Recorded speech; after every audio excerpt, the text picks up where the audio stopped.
Ayan po, no, gumana ng malakas yung electric fan sa ating ginawa na test valve na series connection, no. So hindi po umilaw yung valve natin. So ibig sabihin mga ka-repairman ay legit po talaga, no.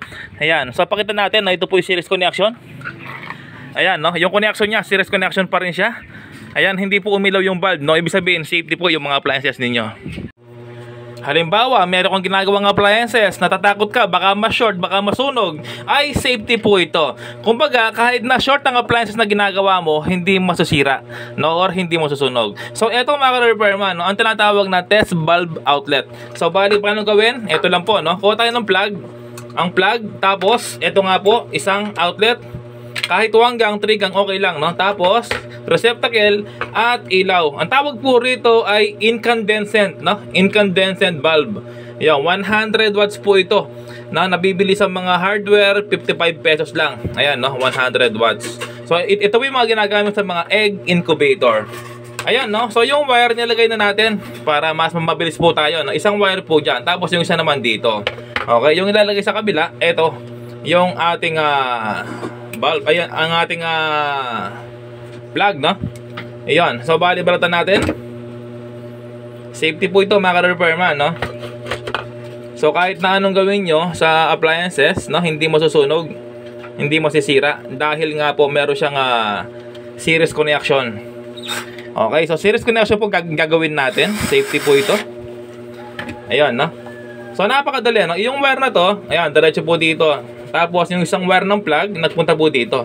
No, series connection lang. Yan, tapos lalagay na natin yung kanyang housing at para masubukan po natin. Okay, subukan na sa electric fan. Tapos subukan ko sa isang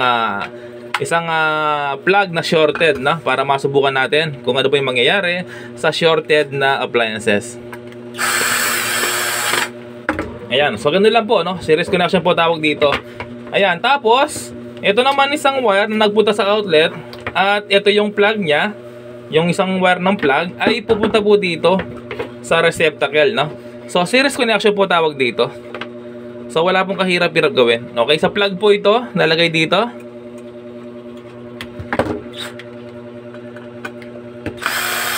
Ayan, tapos yung isang wire naman galing sa outlet ay ilalagay dito sa kabila. Ayan po, no? Ayan mga ka-repairman, tapos na, no?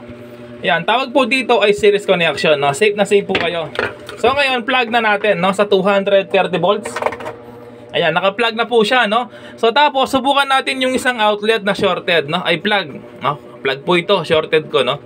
Ayan, pinagdikit ko po yung magkabilang dulo para makita po ninyo kung ano yung mangyayari kapag pinlug po natin to, no? Kumbaga, ito po yung appliances na shorted, no?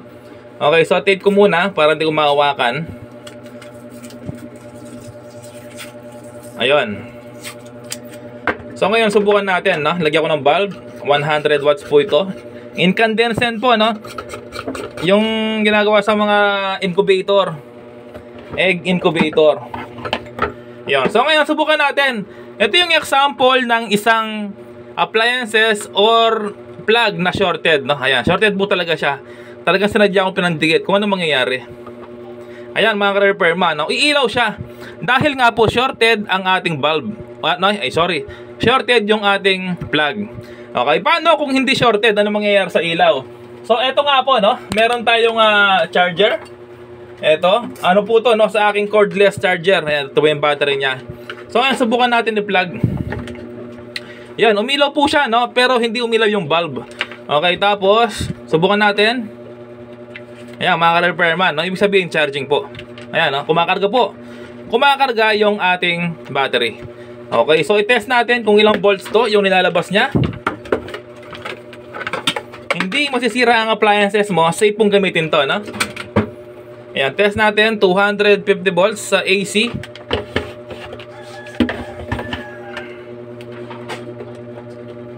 Ayan mga ka-repairman, no? So lalabas ay 230 volts pa rin. Ayan, no? Lalabas 230 volts pa rin. No, safe na safe pong gamitin to mga ka-repairman. Sa mga nagsasabi na hindi safe to, minamali yung ating video dahil wala po silang idea. No, wala silang idea kung paano gawin, kung paano ito gumagana. Ayan mga ka-repairman, napakaliwanag, no? 220 volts po siya, no? Ayan, no? 220 volts. No, paano nila masasabi na ito po delikado? Sige nga, paliwanag nila. Hindi po delikado to. No, kahit na meron kang may plug na shorted, ito nga po, shorted yung plug, sinubukan natin, no? Ang mangyayari, ilaw lang siya.